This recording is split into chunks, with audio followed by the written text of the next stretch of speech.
Oh God. Oh God. Holy, it's real. Don't see me. Don't.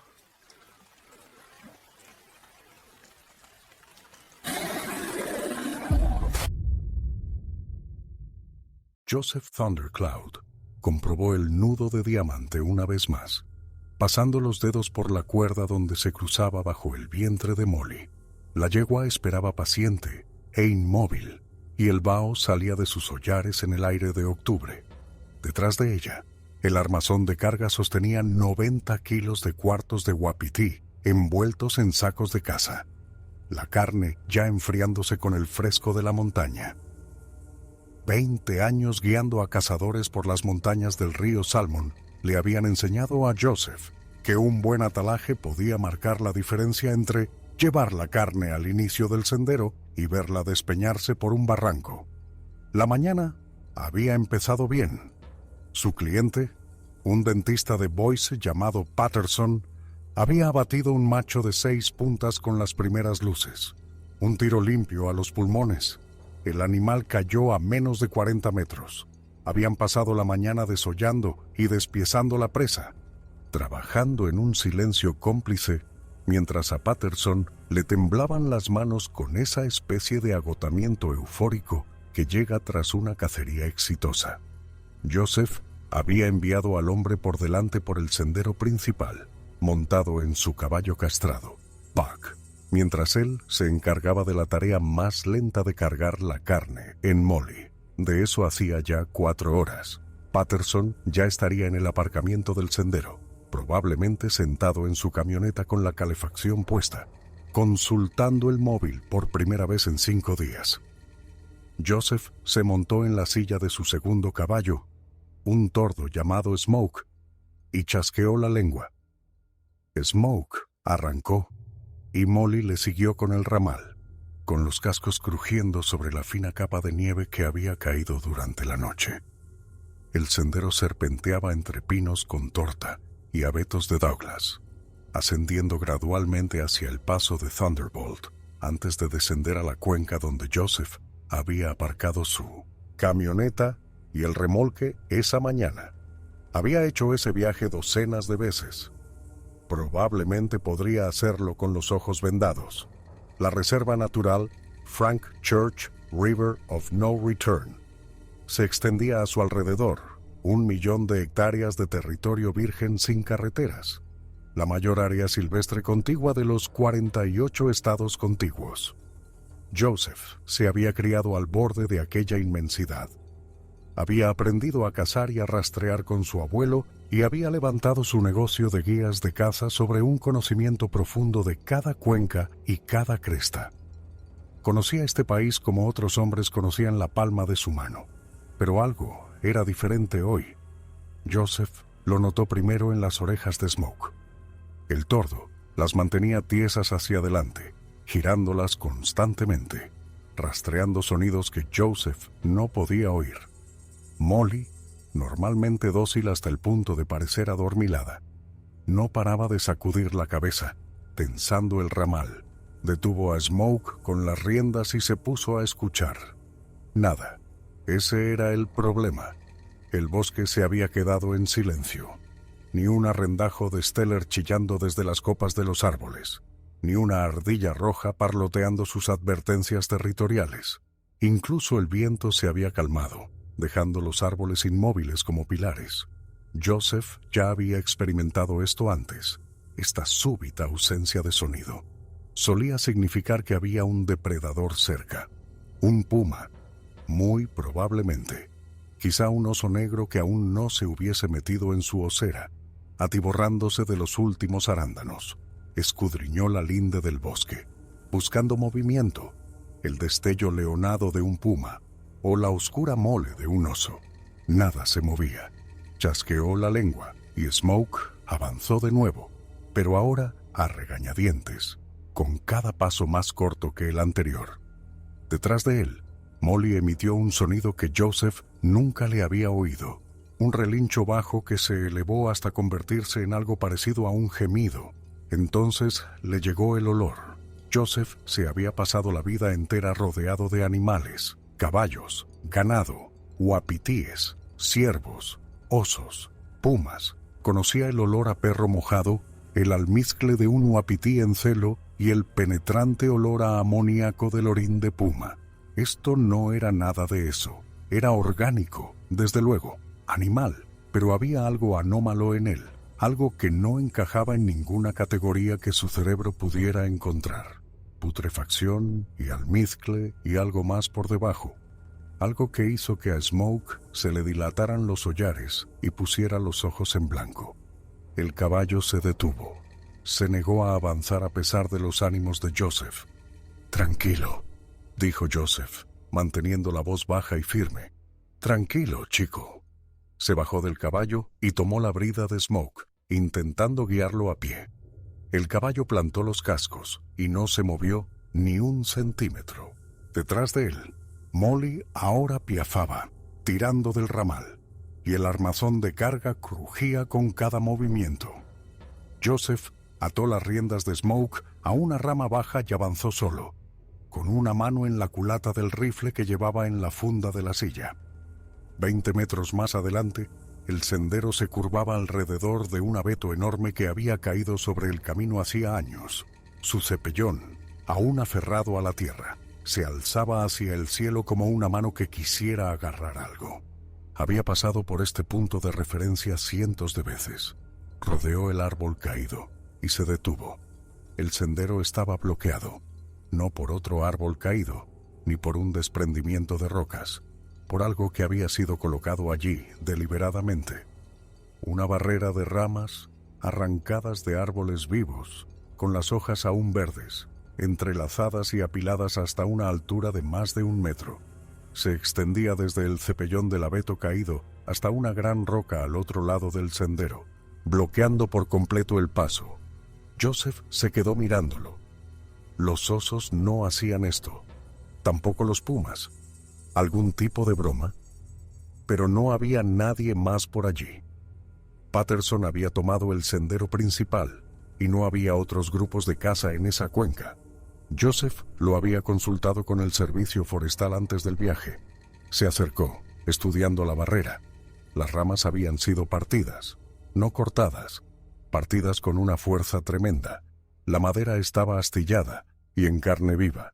Algunas tenían casi 8 centímetros de grosor. Joseph intentó romper una rama similar de un pino cercano y no pudo conseguirlo ni usando todo su peso. El olor era más fuerte aquí. Parecía emanar de la propia barrera, como si lo que la hubiera construido hubiera dejado su olor como una firma. La mente racional de Joseph le ofrecía explicaciones. Daños por el viento, un reventón anómalo que de alguna manera había dispuesto los restos de esa forma, una broma de algún otro cazador que no conocía, un survivalista o un ermitaño viviendo en la reserva, defendiendo su territorio. Ninguna de estas explicaciones parecía real. Volvió junto a los caballos. Ambos animales estaban empapados en sudor a pesar del frío, con los ojos desorbitados y las patas temblorosas. Joseph tuvo que forcejear con Smoke para volver a montarse.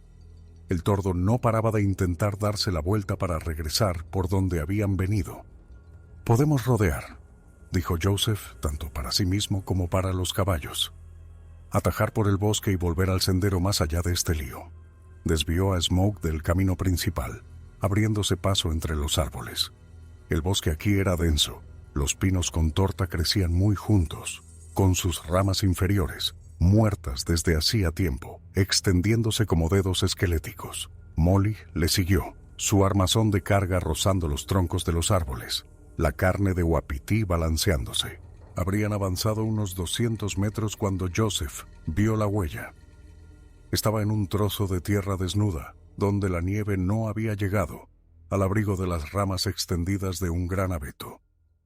Casi no la ve, casi pasa de largo, pero algún instinto le hizo detenerse y mirar hacia abajo. La huella medía 18 pulgadas de largo y 8 de ancho, 5 dedos, claramente definidos, con la hendidura más profunda en el metatarso, de forma casi humana, pero ningún humano tenía los pies tan grandes. y ningún humano dejaba huellas tan profundas, hundiéndose casi 5 centímetros en la tierra compacta. Joseph se bajó del caballo y se arrodilló junto a la huella. El corazón le latía deprisa, un aleteo rápido que podía sentir en la garganta. Había oído historias toda su vida. Todos los cazadores de Idaho las habían oído. Los veteranos los llamaban de diferentes maneras. Usaban palabras de lenguas que se habían hablado en estas montañas 10.000 años antes de que llegara el primer hombre blanco. El abuelo de Joseph los llamaba los salvajes y se negaba a hablar de ellos después del anochecer. Joseph siempre había descartado esas historias. Era un hombre práctico, un hombre de negocios. Se manejaba con las realidades concretas de los caballos, los rifles, las licencias para wapitíes y los permisos del servicio forestal. En su concepción del mundo no había sitio para leyendas, pero ahora, arrodillado junto a aquella huella imposible, sintió que algo cambiaba dentro de él. Una puerta que había estado cerrada toda su vida se abría lentamente. Se levantó y miró a su alrededor. El bosque lo rodeaba. Los árboles bloqueaban su campo de visión en todas direcciones. Cualquier cosa podría estar observándolo a 10 metros y nunca la vería. El olor también era más fuerte aquí. Smoke ya había tenido bastante.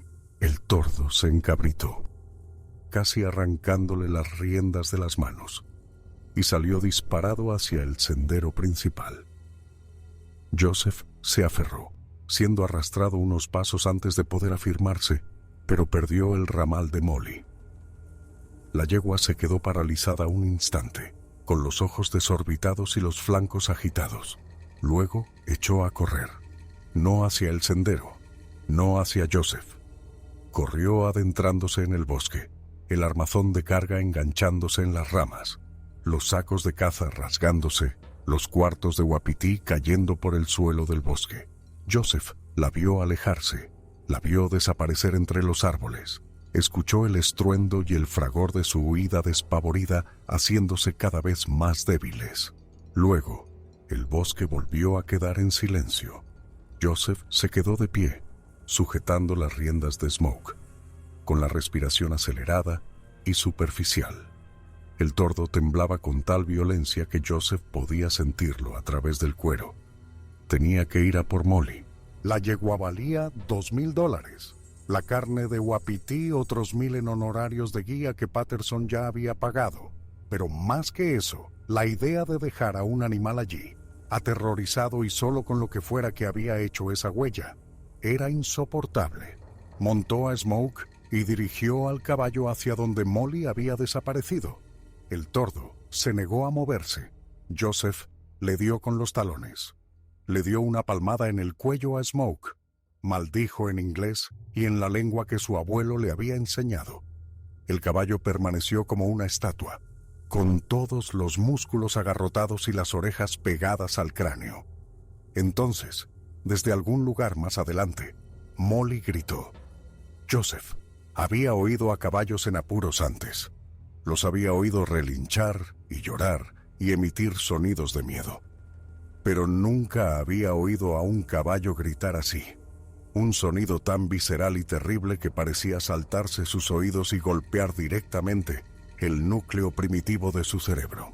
El grito se cortó en seco. Luego vino otro sonido, un impacto húmedo y pesado. Luego otro. Luego un sonido como de tela rasgándose, pero más grave, más húmedo. A Joseph le temblaban tanto las manos que apenas podía sujetar las riendas. Cada uno de sus instintos le gritaba que corriera, que huyera, que se alejara de ese lugar lo más rápido posible. Pero su cuerpo no se movía. Se quedó paralizado en la silla, escuchando sonidos que no podía identificar y que no quería entender. Los sonidos de desgarro continuaron durante lo que parecieron horas, pero que probablemente fueron solo minutos. Entonces comenzó un nuevo sonido, un sonido que Joseph sí reconoció, a pesar de no haberlo oído nunca en este contexto. Comer. Algo estaba comiendo. Los sonidos de carne desgarrándose y huesos crujiendo flotaban a través del silencioso bosque. Ahora también podía oír una respiración, pesada y húmeda, acompañada de un gruñido bajo que podría haber sido de satisfacción o de advertencia. Smoke estaba más allá del pánico. El tordo había entrado en un estado más allá del miedo, una especie de bloqueo protector que lo dejó inmóvil, con la mirada vidriosa y todo el cuerpo rígido. Joseph se deslizó de la silla tan silenciosamente como pudo y ató las riendas a una rama con unos dedos que parecían de otra persona. Tenía que verlo. Sabía que era una locura. Sabía que era la peor decisión posible. Pero algo se había apoderado de él, una compulsión más fuerte que el pensamiento racional. Tenía que saber qué había ahí fuera. Tenía que verlo con sus propios ojos. Joseph avanzó agachado, colocando cada pie con cuidado, evitando las ramas caídas y secas que cubrían el suelo del bosque. El olor se intensificaba a cada paso, tan denso ahora que podía saborearlo, una película rancia cubriéndole la lengua y el fondo de la garganta. Pudo ver el armazón de carga de la yegua entre los árboles. Estaba de lado, con las correas cortadas o rotas, el marco de madera astillado. Cerca, un saco de caza había sido rasgado, su contenido esparcido, pero aquello en el suelo no era carne de uapití. El color no era el correcto. Joseph se acercó más. Ahora podía ver a Molly, o lo que quedaba de ella. La yegua yacía de costado en un pequeño claro, con las patas extendidas en ángulos imposibles. La habían abierto desde el esternón hasta la pelvis, y sus intestinos se derramaban por el suelo del bosque en relucientes espirales grises. El vapor se elevaba de sus órganos expuestos en el aire frío. Tenía el cuello doblado hacia atrás, la cabeza torcida casi hasta mirar sus propios cuartos traseros, y sus ojos miraban sin ver al cielo. Y agazapado sobre ella, de espaldas a Joseph, había algo que no debería existir. Era enorme. Incluso encorvado sobre el cadáver, sus hombros se elevaban por encima de donde estaría la cabeza de Joseph si estuviera de pie. Un pelo oscuro, enmarañado y espeso, cubría su cuerpo, apelmazado de tierra, sangre vieja y cosas que Joseph no quería identificar. Sus brazos eran increíblemente largos, veteados de músculos, y terminaban en unas manos que eran casi humanas pero no del todo. Los dedos demasiado gruesos, las uñas demasiado largas y curvadas. Se estaba alimentando, arrancando tiras de carne del cadáver de Molly y metiéndoselas en una boca que Joseph no podía ver. Los sonidos húmedos de la masticación llenaban el claro. De vez en cuando se detenía, y ese gruñido bajo comenzaba de nuevo, un sonido que Joseph ahora reconocía como de satisfacción. El cuerpo de Joseph tomó la decisión antes de que su mente pudiera reaccionar. Dio un paso atrás, lento y cuidadoso. Luego otro. Entonces su talón se enganchó en una raíz y tropezó. La cabeza de la criatura se giró bruscamente. Joseph vio su rostro durante quizás 2 segundos antes de lanzarse detrás de un tronco caído, pero esos 2 segundos fueron suficientes para grabar a fuego la imagen en su memoria para siempre. Era simiesco. Esa fue su primera impresión, como la cara de un gorila, pero alargada, con el arco superciliar más pronunciado, la mandíbula más larga y pesada. Su nariz era ancha y plana, con los orificios dilatándose al olfatear el aire. Tenía los labios retirados, mostrando unos dientes que eran demasiado grandes, demasiado numerosos, amarillentos y manchados de sangre fresca. Pero fueron los ojos los que le helaron el corazón a Joseph. No eran ojos de animal, tampoco eran ojos humanos, eran algo intermedio, algo que albergaba inteligencia, hambre y un terrible y ancestral reconocimiento.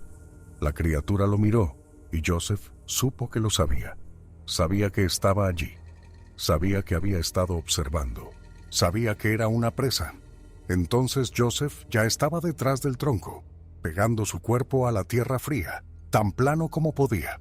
Podía oírlo moverse, pasos pesados, ramas crujiendo, ese gruñido bajo cada vez más fuerte. Ahora también podía olerlo, tan cerca que el hedor era sofocante. Apretó la cara contra la tierra, cerró los ojos con fuerza e intentó hacerse más pequeño, invisible, algo que no mereciera el esfuerzo de matar. Los pasos se detuvieron. Joseph podía oír una respiración justo encima de él, al otro lado del tronco.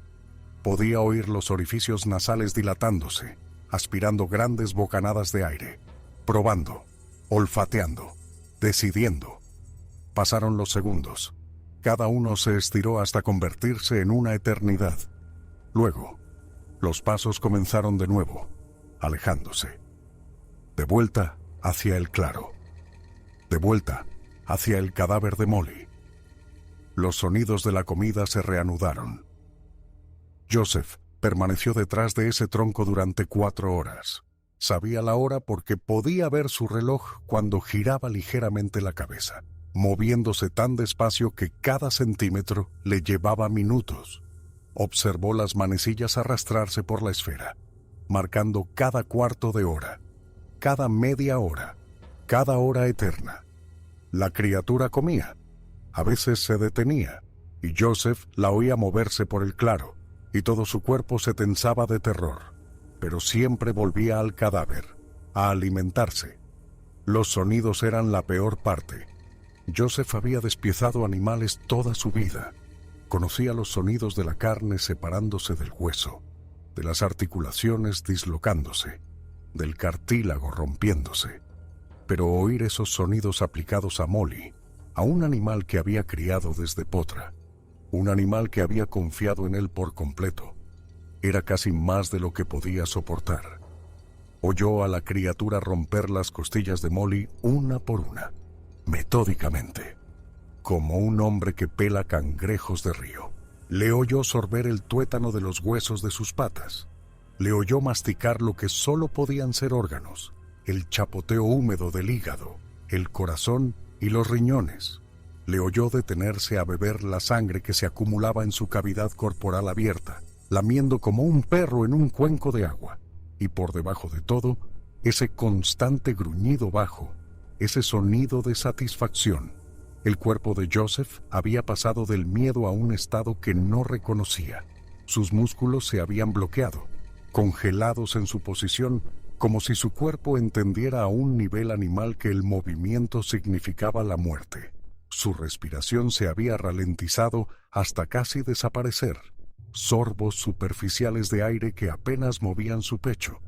El latido de su corazón, que se había acelerado cuando se lanzó por primera vez detrás del tronco, se había reducido gradualmente a un golpe constante y medido. Estaba en modo de supervivencia, puro y antiguo, programado en su ADN por millones de años de evolución. Sus antepasados habían sobrevivido a depredadores antes, osos de las cavernas, tigres dientes de sable y lobos gigantes. Habían sobrevivido haciendo exactamente esto, quedándose quietos, en silencio, volviéndose invisibles. Joseph se volvió invisible. La luz de la tarde se desvaneció. Las sombras se alargaron por el suelo del bosque. La temperatura bajó, y los dedos de las manos y los pies de Joseph comenzaron a entumecerse. No se movió, no tiritó, no hizo nada que pudiera atraer la atención de la cosa en el claro. Los sonidos de la comida se hicieron menos frecuentes a medida que la luz fallaba. Largas pausas entre episodios de masticación. Joseph se arriesgó a echar un vistazo a su reloj. Casi las 4. Quedaban quizás 2 horas de luz. Entonces la criatura se movió. Joseph la oyó ponerse de pie. Oyó el crujido de sus articulaciones. Oyó un eructo largo y húmedo que pareció durar una eternidad. La oyó moverse por el claro, pasos pesados rodeando los restos del cadáver de Molly. Luego, los pasos comenzaron a dirigirse hacia él. Joseph dejó de respirar. Los pasos se acercaron, más cerca. Ahora podía oír la respiración de la criatura, todavía húmeda por la comida, todavía con ese bajo retumbar de satisfacción. Podía olerla, tan cerca que el hedor parecía tener peso físico, presionándolo como una manta.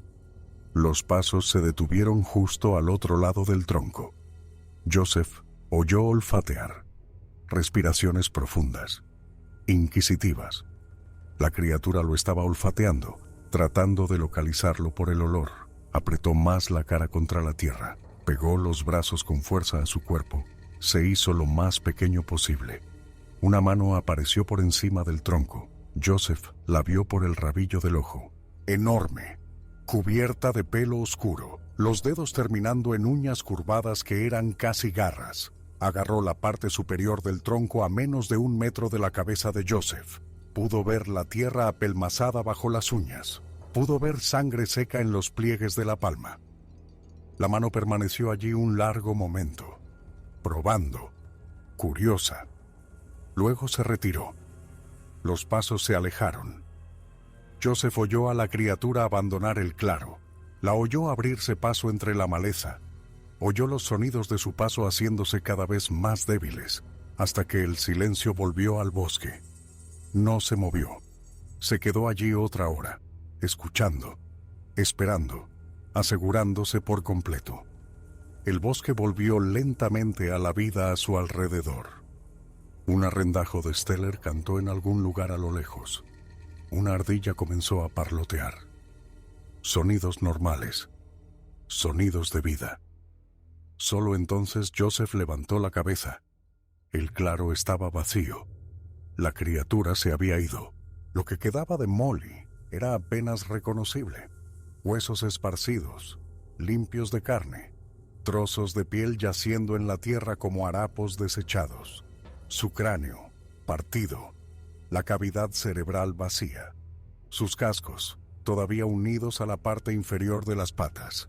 Los tendones roídos hasta la nada.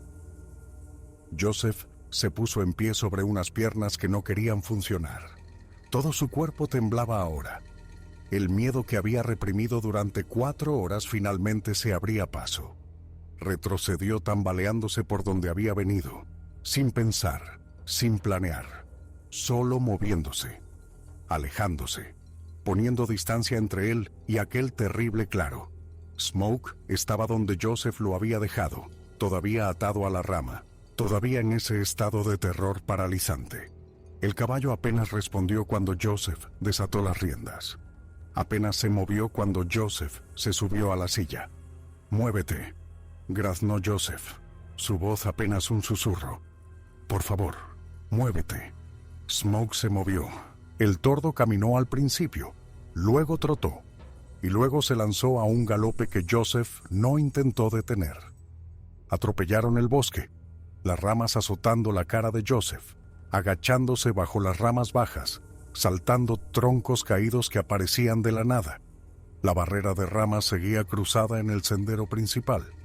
Joseph giró a Smoke y la rodearon a través de un terreno que debería haber sido intransitable, pero que, de alguna manera, no lo fue.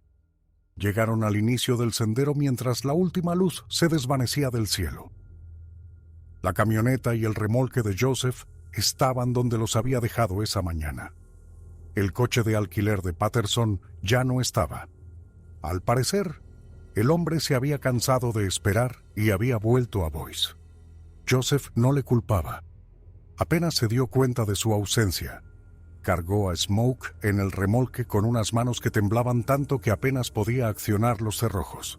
El caballo entró de buen grado, prácticamente trepando, tan desesperado por abandonar ese lugar como Joseph.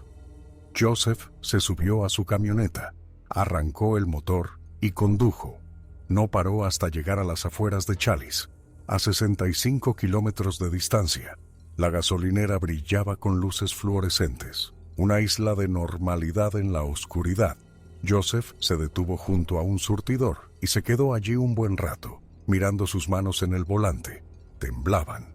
No podía hacer que pararan. Un empleado salió, un chaval de unos 18 años con acné y una sudadera de la Boise State. «¿Le ayudo, señor?» Joseph lo miró, a este chico normal y corriente que vivía su vida normal y corriente. Intentó hablar y no le salió nada. «Señor, ¿se encuentra bien?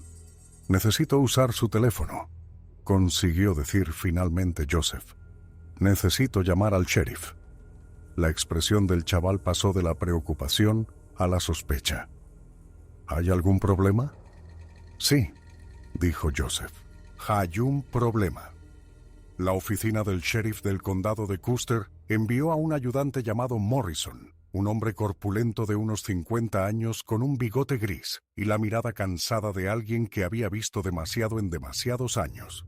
Encontró a Joseph todavía sentado en su camioneta en la gasolinera, agarrando una taza de café que el empleado le había dado. Morrison escuchó la historia de Joseph sin interrumpir. Su rostro permaneció neutro en todo momento, profesionalmente inexpresivo, sin revelar nada. Cuando Joseph terminó, el ayudante guardó silencio durante un largo momento. «O sea, ¿qué me está diciendo?», dijo Morrison lentamente, «que un pie grande mató a su yegua». Dicho en voz alta, bajo la dura luz de la gasolinera, sonaba a locura. Joseph oyó cómo sonaba. Lo había estado oyendo todo el tiempo que lo contaba. «Le estoy contando lo que pasó», dijo Joseph. «No sé cómo llamarlo. Lo que pasó es que perdió una yegua, probablemente por un oso. No fue un oso. Señor Thundercloud, llevo 30 años trabajando en estas montañas. He visto lo que los osos le hacen al ganado. Sé lo que hacen los osos», interrumpió Joseph. «Llevo 20 años guiando a cazadores aquí. He visto osos matar caballos antes. Esto no fue un oso». Morrison suspiró. «Vale, cuénteme otra vez lo que vio». «El animal en sí». Joseph cerró los ojos. No quería volver a verlo. No quería traer esa imagen de nuevo a su mente. Pero estaba allí de todos modos, esperándole cada vez que parpadeaba. 2,5 metros de alto, dijo. Quizás 2,70. Cubierto de pelo oscuro. Complexión de hombre, pero más corpulento. Mucho más. Los brazos le llegaban más abajo de las rodillas. Las manos como... Se detuvo, buscando las palabras adecuadas. Como las manos de un gorila, pero más grandes. Con garras. Garras. Uñas largas, curvadas. Como garras de rapaz. Morrison estaba escribiendo en un cuaderno. ¿Y la cara? Como la de un simio. Como un gorila. Pero los ojos... Joseph negó con la cabeza. Los ojos no cuadraban. Demasiado inteligentes.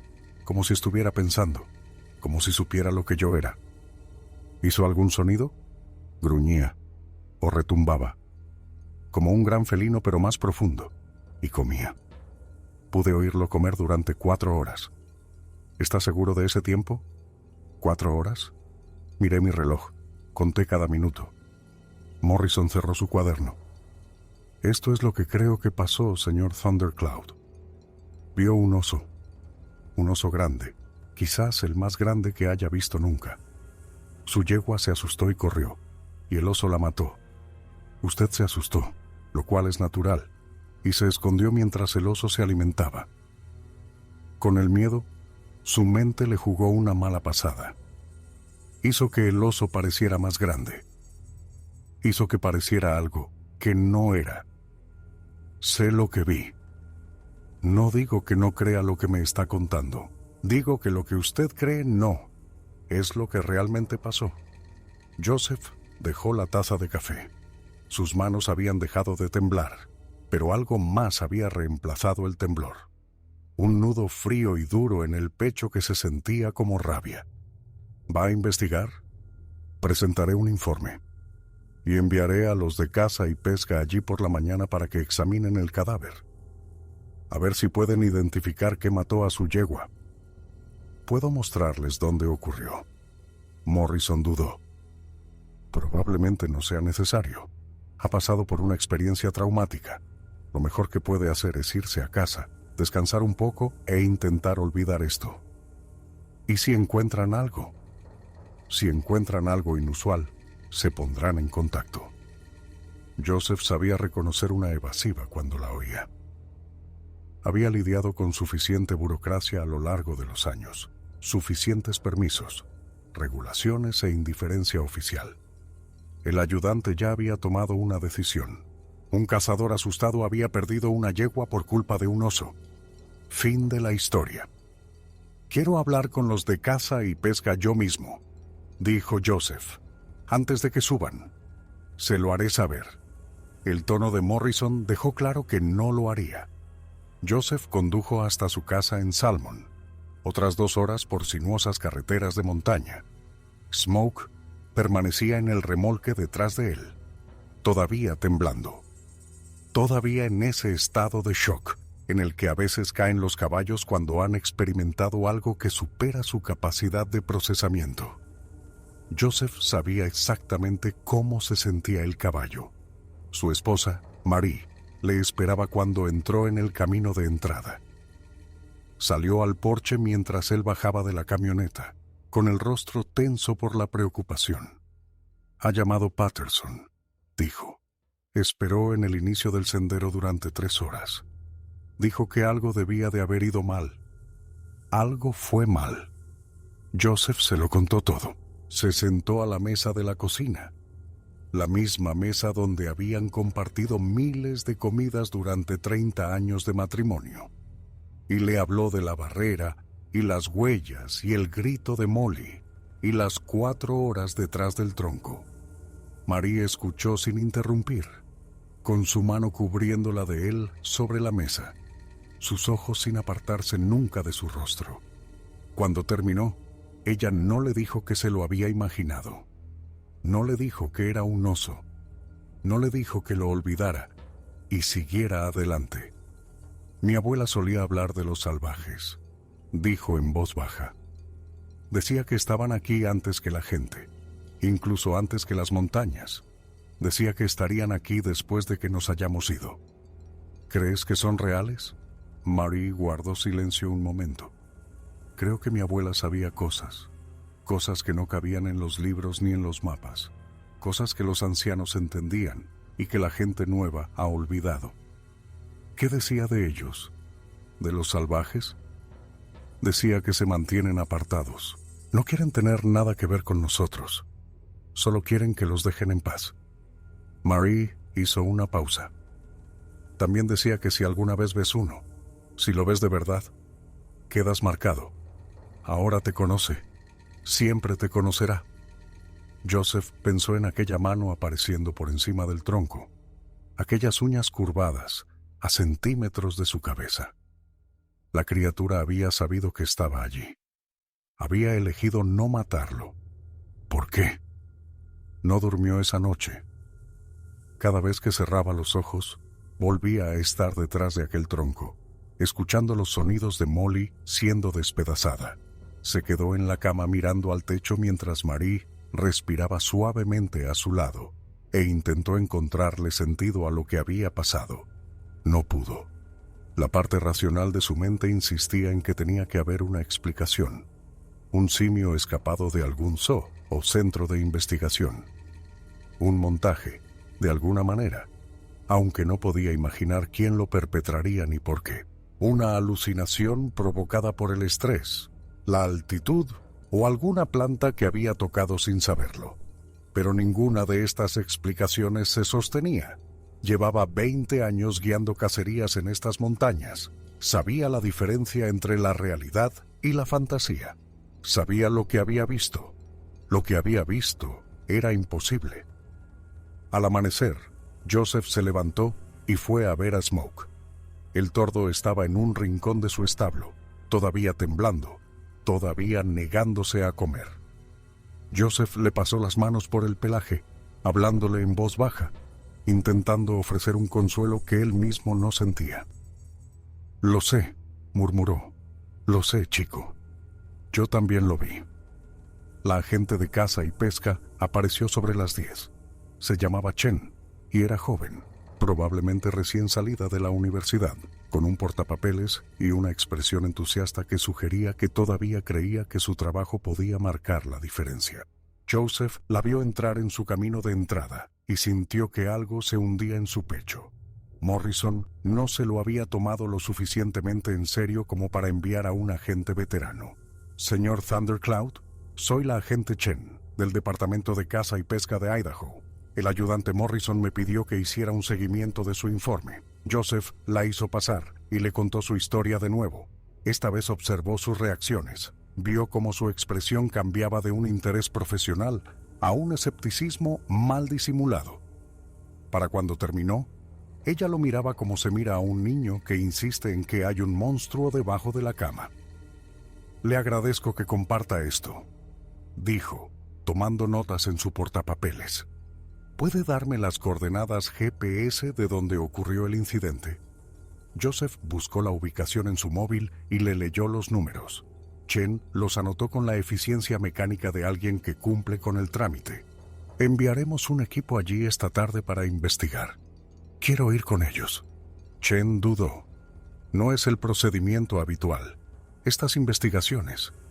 Conozco esas montañas mejor que nadie que puedan enviar, y sé exactamente dónde ocurrió. Lo entiendo, pero esa cosa sigue ahí fuera». La voz de Joseph fue más dura de lo que pretendía. «Sea lo que sea, sigue ahí fuera, y su equipo necesita a alguien que sepa lo que busca». Chen lo estudió durante un largo momento. Su escepticismo seguía ahí, claro en su rostro, pero también algo más. Quizás curiosidad, quizás solo la profesionalidad de tomarse en serio a un testigo incluso cuando su historia sonaba a locura. «Se lo preguntaré a mi supervisor», dijo finalmente. «No prometo nada». Llamó una hora después. Su supervisor había aprobado la petición de Joseph de acompañar al equipo, en gran parte porque nadie más quería hacer el viaje de 3 horas a ese paraje remoto con un cazador traumatizado, que afirmaba haber visto a Pie Grande. Joseph sospechaba que Chen se había ofrecido voluntaria para ahorrarse lo que sus colegas probablemente consideraban una misión inútil. Salieron esa tarde. Chen conducía una camioneta del servicio forestal y Joseph iba en el asiento del copiloto, observando el paisaje familiar pasar sin verlo realmente. Su mente volvía una y otra vez al claro, a los huesos esparcidos de Molly, a la mano apareciendo por encima del tronco. El inicio del sendero parecía diferente a la luz del día, más pequeño, de alguna manera, más ordinario. Joseph descargó a Smoke del remolque, pero el caballo no quiso avanzar. Plantó los cascos y se negó a moverse, igual que el día anterior. Joseph podía ver el blanco de sus ojos. Podía ver el terror que no se había desvanecido a pesar de una noche en un establo familiar. «Tendremos que ir andando», dijo Joseph. Chen miró el bosque, luego a Smoke y luego a Joseph. «¿Qué le pasa a su caballo? ¿Sabe lo que hay ahí fuera?» Chen no respondió a eso. Se ajustó la mochila, comprobó su radio y empezó a caminar por el sendero. Caminaron en silencio durante la primera hora. El bosque estaba tranquilo, pero no de forma antinatural.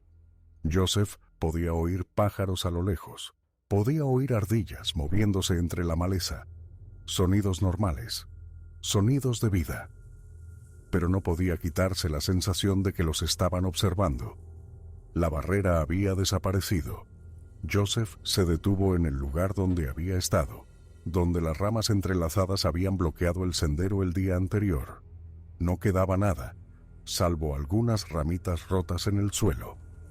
«Estaba aquí», dijo, «la barrera». Chen miró a su alrededor.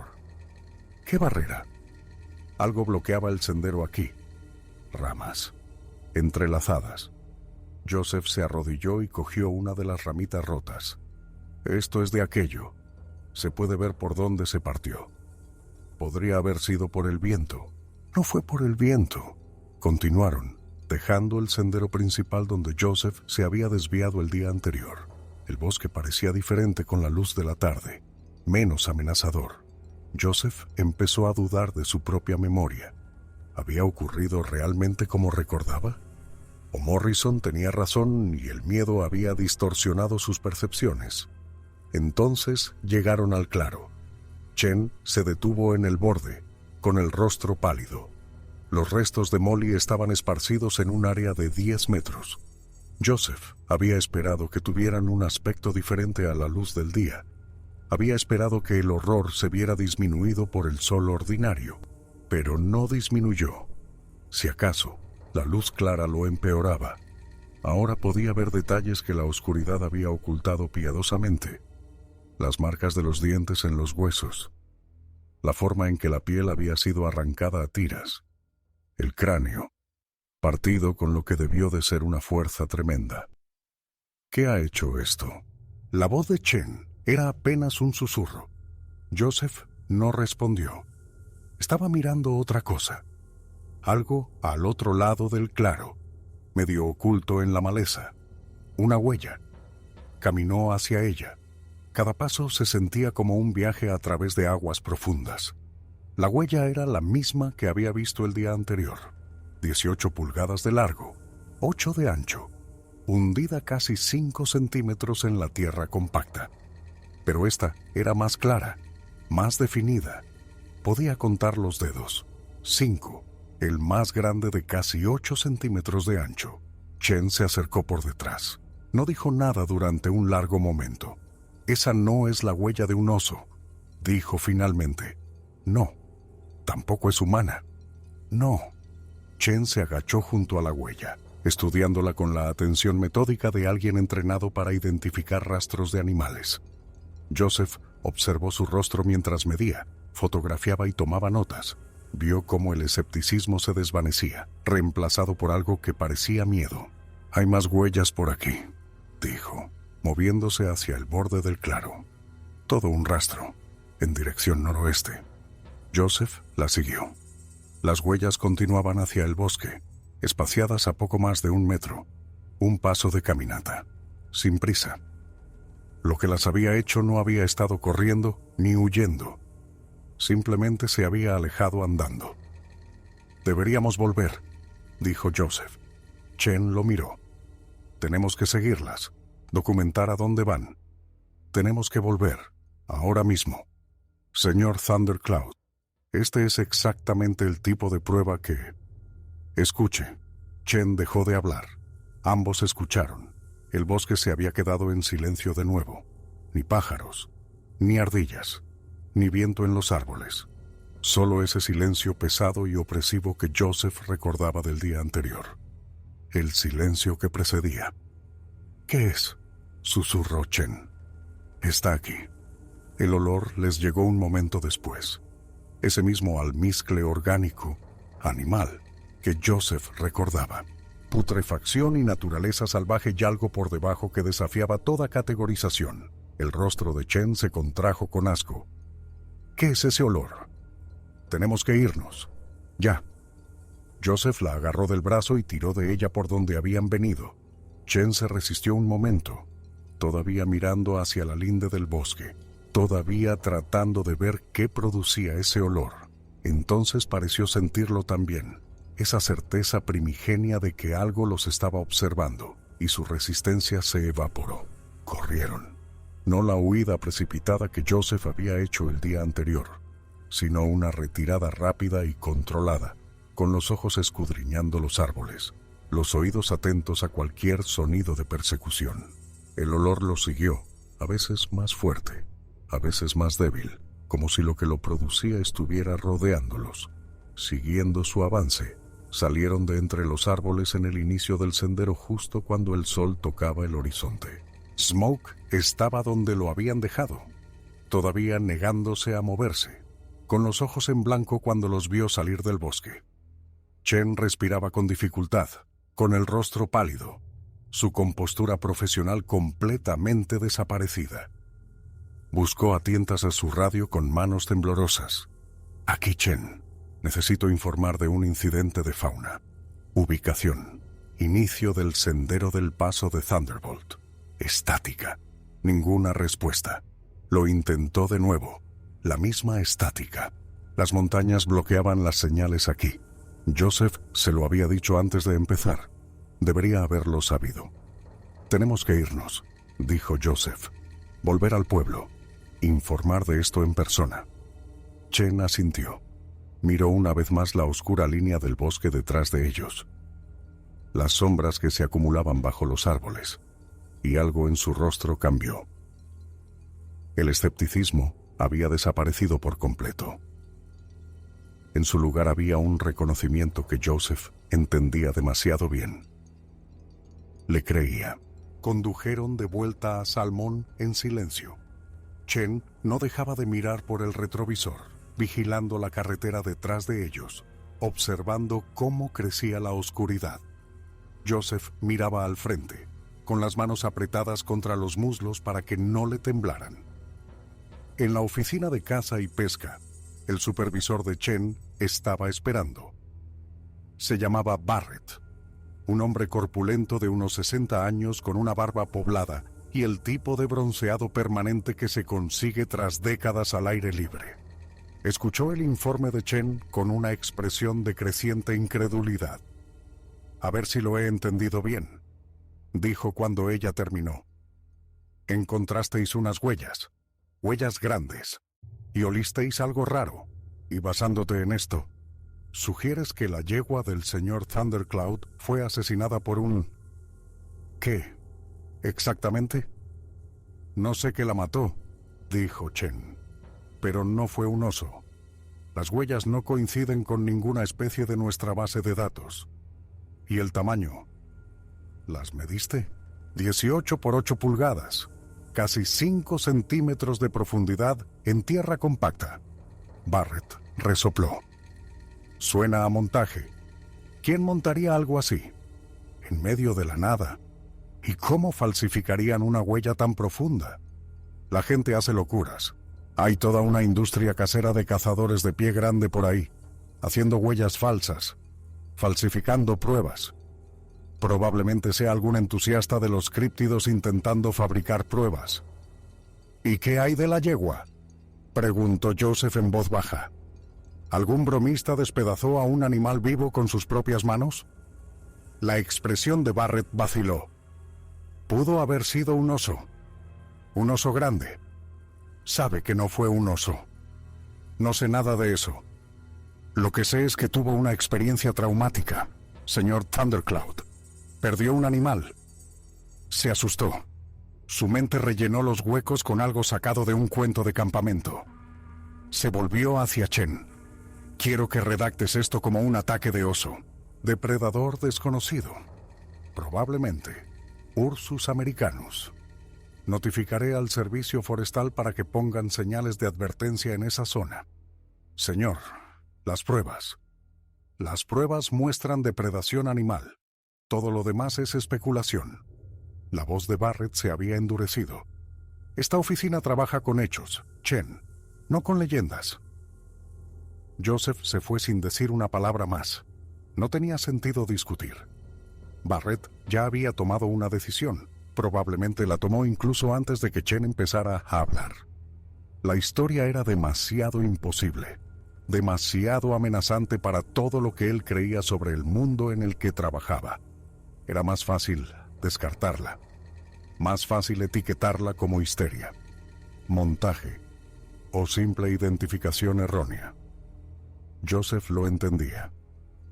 Ojalá él pudiera hacer lo mismo. Condujo a casa mientras caía la noche. María esperaba de nuevo en el porche, y cuando vio su rostro, no le preguntó qué había pasado. Simplemente lo rodeó con sus brazos y lo abrazó mientras él permanecía allí, mirando las montañas que se alzaban negras contra el cielo estrellado. La revista The Voice lo encontró 3 semanas después. Joseph no sabía cómo se habían enterado. Alguien de la oficina del sheriff había hablado, o alguien de caza y pesca. Estas historias tenían una forma de filtrarse, de extenderse por las redes de entusiastas de la naturaleza y cazadores de críptidos que llevaban un registro de cada avistamiento inusual, de cada incidente sin explicación. La periodista era una mujer llamada Sandra Ortiz, y era diferente de los funcionarios con los que Joseph había tratado. Escuchó su historia sin interrumpir, sin sonrisitas, sin el peso del escepticismo oficial oprimiendo cada palabra. Hizo preguntas que demostraban que había hecho los deberes, preguntas sobre la ubicación específica, el comportamiento de la criatura, las huellas que Chen había fotografiado. ¿La agente Chen le dio las fotografías?, preguntó Joseph. Extraoficialmente, está preocupada por lo que vio. Cree que Barrett se equivoca al descartarlo. Barrett quiere que desaparezca. La mayoría de la gente lo quiere. Este tipo de historias amenazan algo fundamental. La idea de que sabemos lo que hay ahí fuera, de que el mundo está cartografiado, medido y comprendido. Ortiz se inclinó hacia adelante. Pero usted ahora sabe que no es así, ¿verdad, señor Thundercloud? Joseph pensó en el claro, en los gritos de Molly, en la mano apareciendo por encima del tronco, aquellas uñas curvadas a centímetros de su cara. Sé que hay cosas en esas montañas que no entendemos, dijo. Cosas que no encajan en nuestras categorías. Cosas que han estado allí más tiempo que nosotros. Su abuelo sabía de ellas. Joseph la miró bruscamente. ¿Cómo sabe eso? Llevo años investigando esta zona. Los Lemhi-Shoshone tenían nombres para estas criaturas. Historias que se remontan a cientos de generaciones. Su familia ha estado en estas montañas durante mucho tiempo. Mi abuelo nunca hablaba de ellas, no directamente. Solo me decía que me mantuviera alejado de ciertos lugares, ciertos valles donde los wapitíes no iban, ciertas crestas que hasta el viento parecía evitar. ¿Dijo alguna vez por qué? Joseph guardó silencio un largo momento, recordando. El rostro de su abuelo, curtido y sabio. El rostro de un hombre que había vivido toda su vida en estas montañas y las entendía de maneras que los libros nunca podrían capturar. Decía que el mundo es más grande de lo que pensamos, dijo finalmente Joseph. Decía que hay cosas antiguas viviendo en los lugares profundos, cosas que estaban aquí antes de que llegara la gente y que estarán aquí después de que nos hayamos ido. Decía que el hombre sabio no las busca, simplemente reconoce que existen y les da su espacio. Pero usted no les dio espacio. No sabía que estaba en su territorio. Solo estaba cargando carne de wapiti, como había hecho cientos de veces antes. Joseph negó con la cabeza. Quizás ese fue el problema. Me había acomodado.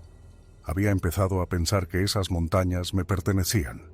El artículo de Ortiz salió en el número de primavera. Era exhaustivo y justo, presentando el relato de Joseph junto con el desmentido oficial, las fotografías que Chen había tomado y la historia de avistamientos similares en la región. No pretendía demostrar nada, simplemente presentaba las pruebas y dejaba que los lectores sacaran sus propias conclusiones. El artículo generó una modesta cantidad de atención. Joseph recibió algunas solicitudes de entrevistas, que rechazó. Unos pocos investigadores de críptidos se pusieron en contacto, queriendo organizar expediciones a la zona, lo que Joseph también rechazó. No tenía ningún interés en volver, ningún interés en ayudar a otros a encontrar lo que él había encontrado. Vendió su negocio de guías de caza ese verano. 20 años construyendo ese negocio, estableciendo relaciones con clientes, desarrollando rutas por la naturaleza y ganándose la reputación de ser uno de los mejores guías de Idaho. Se lo vendió todo a un hombre más joven llamado Roberts, un antiguo aprendiz que había pasado 3 temporadas aprendiendo el oficio bajo la supervisión de Joseph. Roberts era bueno. Cuidaría de los caballos, cuidaría de los clientes, cuidaría de las montañas. Joseph no le contó lo que había pasado. No le advirtió sobre el territorio cerca del paso de Thunderbolt, sobre los valles donde los wapitíes no iban, sobre las barreras que aparecían en los senderos y las huellas que no deberían existir. Quizás debería haberlo hecho, pero una parte de él no podía soportar hablar de ello de nuevo. No podía soportar ver esa mirada de escepticismo en otra cara. Él y Marie se mudaron a un pequeño pueblo en las afueras de Boise, lo suficientemente cerca de las montañas para verlas, pero lo suficientemente lejos como para que Joseph pudiera fingir que no estaban allí. Aceptó un trabajo en una ferretería, pasando sus días aconsejando a los propietarios sobre tornillos, madera y colores de pintura. Un trabajo corriente, un trabajo seguro, un trabajo que no tenía nada que ver con la naturaleza, la casa o las cosas que vivían en los lugares profundos. Se compró un quad. Marie notó el cambio en él. la forma en que se sobresaltaba con los sonidos inesperados, la forma en que evitaba estar solo después del anochecer, la forma en que a veces se despertaba en mitad de la noche, empapado en sudor, seguro de que algo lo observaba desde las sombras. «Deberías hablar con alguien», le dijo una noche, meses después de la mudanza. «Un profesional. No hay nada de qué avergonzarse». ¿Qué les contaría? ¿Que vi a Pie Grande? ¿Que pasé 4 horas escondiéndome de un monstruo mientras se comía a mi yegua? ¿Les contarías la verdad? Lo que te pasó fue traumático, Joseph. Fuera lo que fuese, un oso o algo más. Fue traumático. Necesitas procesarlo. Joseph miró por la ventana las montañas lejanas, sus picos todavía blancos de nieve, incluso en pleno verano. ¿Y si procesarlo significa aceptar que es real?, preguntó en voz baja. ¿Y si significa admitir que el mundo es diferente de como pensaba que era? Que todo lo que creía sobre la naturaleza, la ciencia y lo que es posible está equivocado. Marie no respondió. No había respuesta que dar. Joseph nunca volvió a la montaña. Nunca volvió a montar a caballo. Usaba quads las pocas veces que necesitaba viajar por terreno accidentado. Su ruido mecánico era un consuelo, una barrera entre él y el mundo natural en el que una vez se había sentido tan a gusto. A veces, tarde en la noche, pensaba en el rostro de la criatura. Esos ojos que albergaban demasiada inteligencia, demasiado reconocimiento. La forma en que lo había mirado en ese instante antes de lanzarse detrás del tronco. La forma en que había sabido lo que era. La abuela de Marie había dicho que si veías a uno de los salvajes, si lo veías de verdad, quedabas marcado. Siempre te conocería. Joseph lo creía ahora. Lo creía porque a veces, cuando estaba solo, cuando la casa estaba en silencio y la noche apretaba contra las ventanas, podía olerlo. Ese mismo almizcle orgánico, débil pero inconfundible, llegando desde algún lugar justo más allá del borde de la percepción. Y sabía, con una certeza que iba más allá de la lógica o las pruebas, que en algún lugar de esas montañas, en los valles donde los uapitíes no iban, algo se acordaba de él. La terapeuta se llamaba Dra. Williams, una mujer de unos 50 años con el pelo entrecano y un comportamiento tranquilo y paciente. Marie la había encontrado a través de un amigo, alguien que se especializaba en traumas, sin hacer suposiciones sobre cuál podría ser ese trauma. Joseph se resistió a ir durante meses, pero finalmente las pesadillas lo agotaron, las noches en vela, la forma en que no podía cerrar los ojos sin ver aquel claro. Le contó la historia a la Dra. Williams, toda, desde la primera señal extraña hasta las 4 horas detrás del tronco y los meses posteriores. Ella escuchó sin interrumpir, sin mostrar el escepticismo que Joseph había llegado a esperar. «¿Qué cree usted que ocurrió?», preguntó cuando terminó.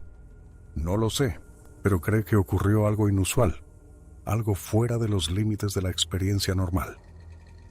Joseph asintió lentamente. «Vi lo que vi, oí lo que oí, lo olí, lo sentí. Cada parte de mi cuerpo me decía lo mismo. Esto es real, esto está pasando, esto es algo que nunca he encontrado antes. Y sin embargo, a su mente racional le cuesta aceptarlo. Mi mente racional dice que es imposible. No hay lugar en la biología, en la evolución, en ningún marco científico para una criatura como esa. Pero su mente racional también sabe lo que experimentó. La evidencia sensorial directa. Sí, la Dra. Williams guardó silencio un momento.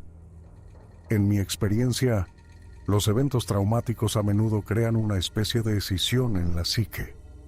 Una parte de nosotros sabe lo que pasó, lo que vimos, sentimos y oímos. Otra parte no puede integrar ese conocimiento. No puede hacerlo encajar con el resto de nuestra visión del mundo. El trabajo de curación a menudo consiste en poner en diálogo esas dos partes, encontrar una manera de sostener ambas verdades a la vez. ambas verdades, que experimentó algo real y aterrador, y que el mundo sigue siendo un lugar coherente en el que puede sentirse seguro. Joseph pensó en eso. ¿Y si esas dos cosas son incompatibles? ¿Y si el mundo no es seguro? El mundo nunca ha sido completamente seguro. Siempre ha habido peligros, incertidumbres, cosas fuera de nuestro control. Pero la mayoría de nosotros construimos una especie de, llamémoslo, refugio psicológico.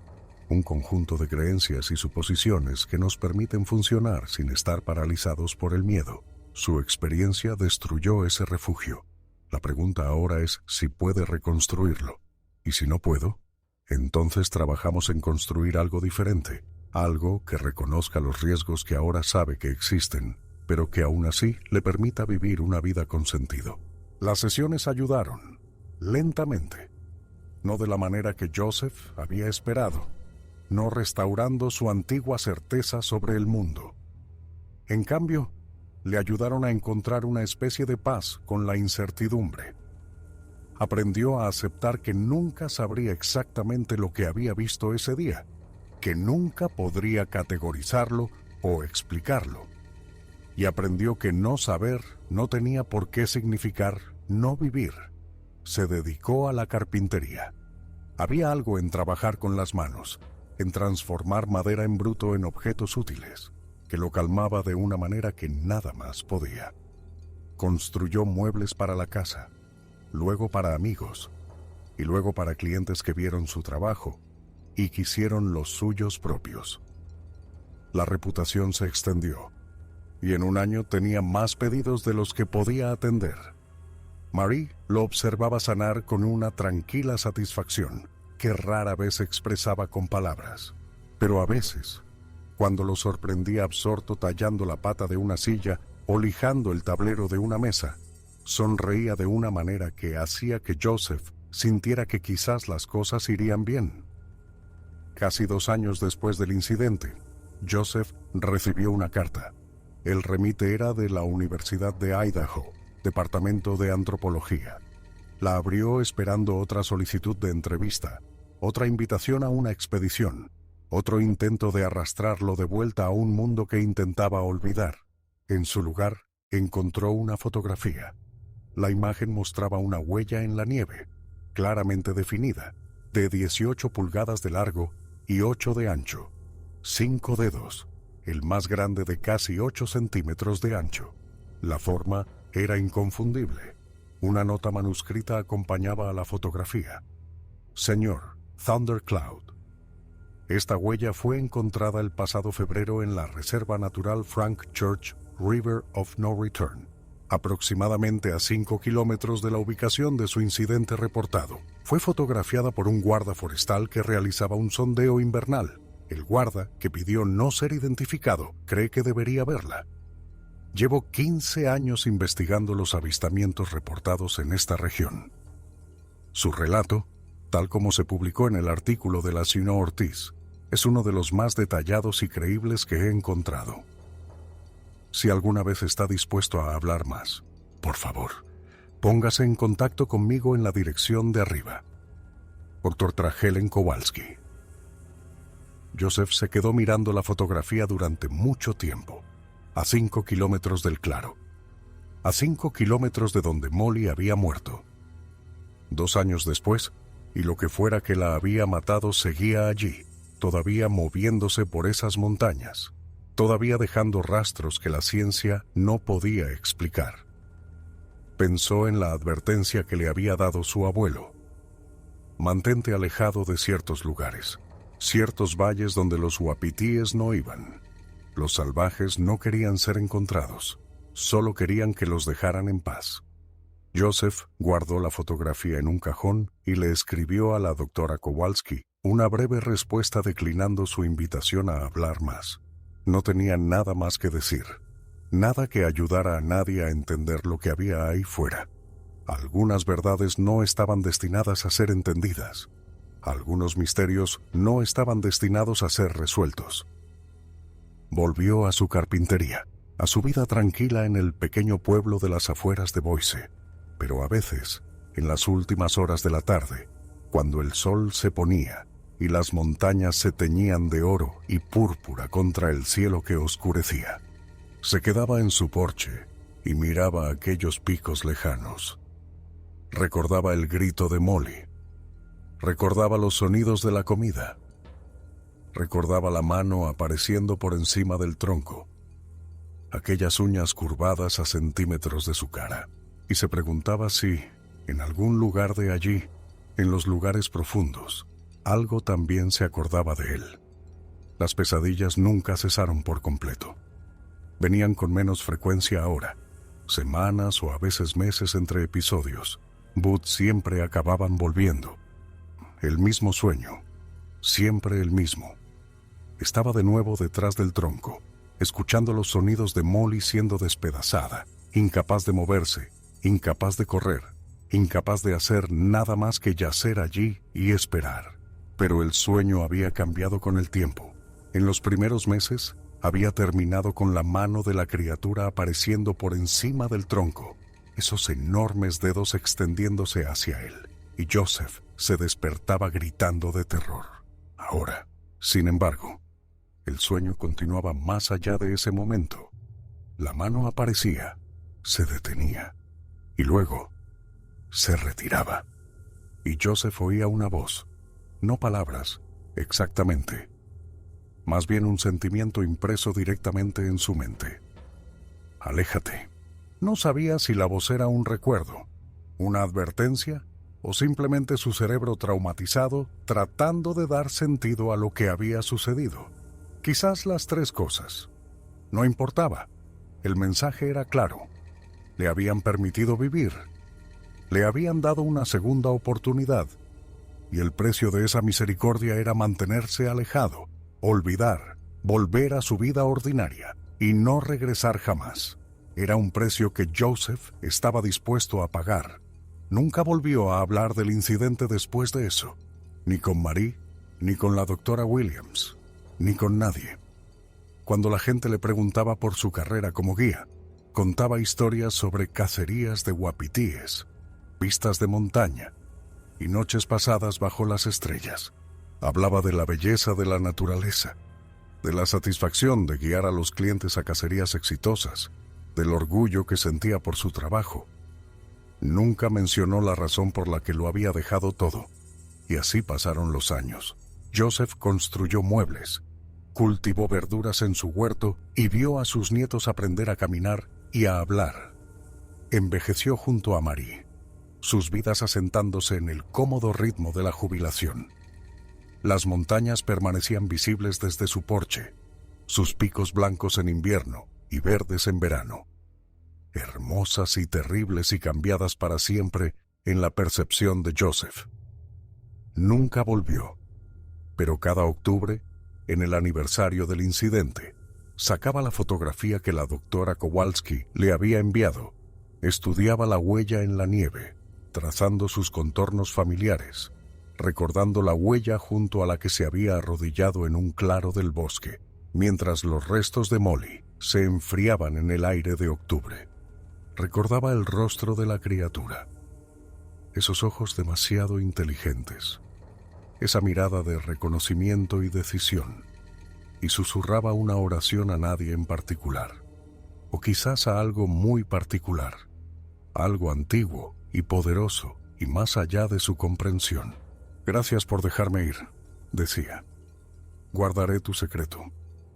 Me mantendré alejado». Las palabras desaparecían en el silencio de su casa vacía, y Joseph volvía a guardar la fotografía en su cajón por otro año. El secreto fue guardado.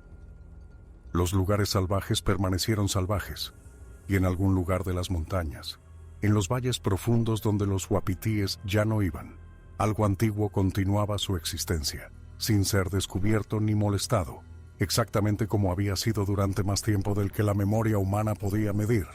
Joseph vivió el resto de sus días con la certeza de que algunos misterios están destinados a seguir siendo misterios, algunos territorios están destinados a permanecer inexplorados, y algunos encuentros están destinados a dejarte cambiado para siempre sin ser nunca explicados.